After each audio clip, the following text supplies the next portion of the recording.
Today, President Biden declaring the massacre of Armenians under the Ottoman Empire a genocide. Although it happened more than 100 years ago in the middle of World War I, getting a formal acknowledgement from the U.S. has always remained a key priority for Armenians. Joe Johns is traveling with the president and joining us now from Wilmington, Delaware. So, Joe, why today and why this president?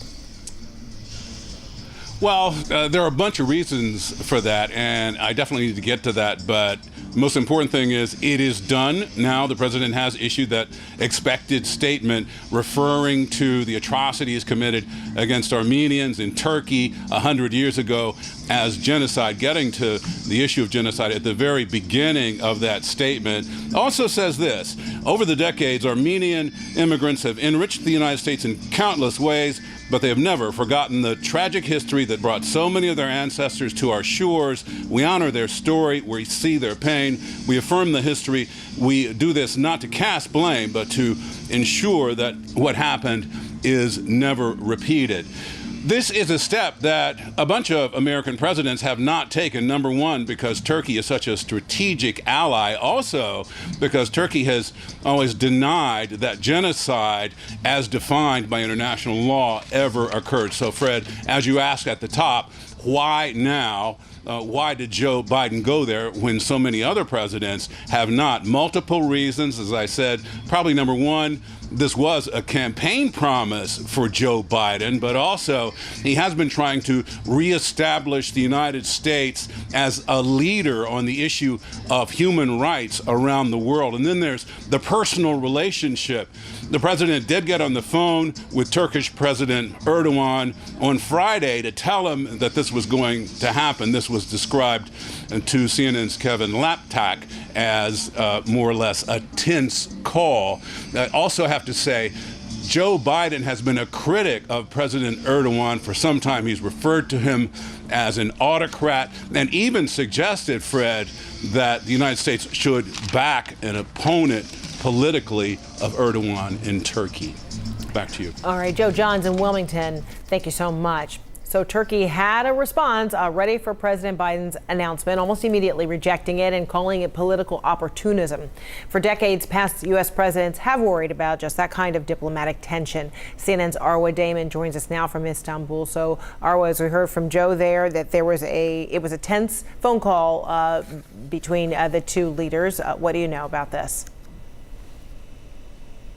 Yeah, not entirely surprising at all, given what they had to talk about. And what was especially interesting, Fred, was that in the readouts from both countries, from the White House and from the Turkish presidency, neither of them mentioned this particular issue. Now, Turkey did come out with a fairly harsh statement quickly. This came out of the foreign ministry, where they were calling it a vulgar distortion of history and basically saying that they are not going to be taking lessons from their own history, their own country, from anyone. But this has been quite a topic of debate, very contentious for quite some time now.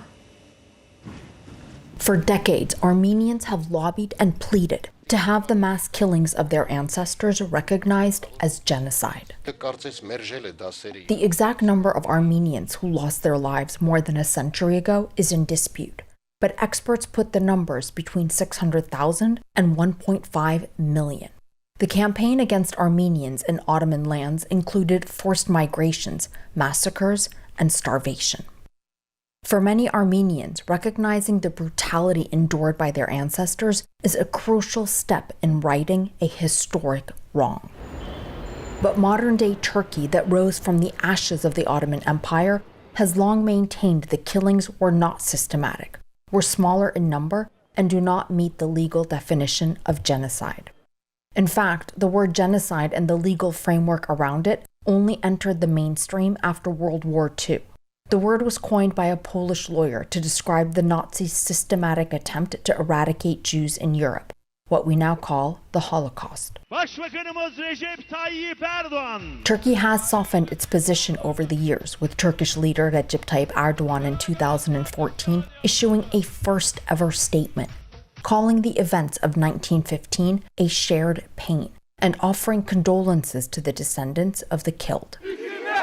Turkey still argues the events need to be put in historical context, that hundreds of thousands of people from other groups also lost their lives in rampant killings, some of which were carried out by Armenians.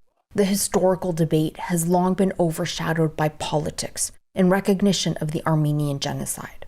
For years, Turkey's allies in the West had sidestepped the label of genocide in order to keep Ankara in the fold. As Turkey's ties with the West became rockier than ever, a slew of genocide recognition bills have been passed in European capitals.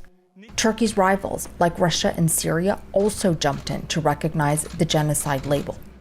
One of the remaining holdouts has been the United States.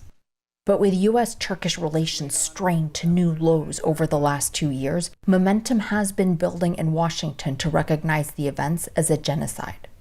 During his term, President Obama shied away from using the term genocide, choosing to call it Medyegun, an Armenian term meaning the Great Calamity. In 2019, both the Senate and House passed a resolution to recognize the Armenian genocide, but President Trump refused to call the events a genocide. And now President Biden has done it. The Armenian leadership recognizing this as being a historic moment, and many among the Armenians community believe that this is the righting of a grave wrong. The question right now, though, is what is this potentially going to do to those already fractured U.S.-Turkey relations?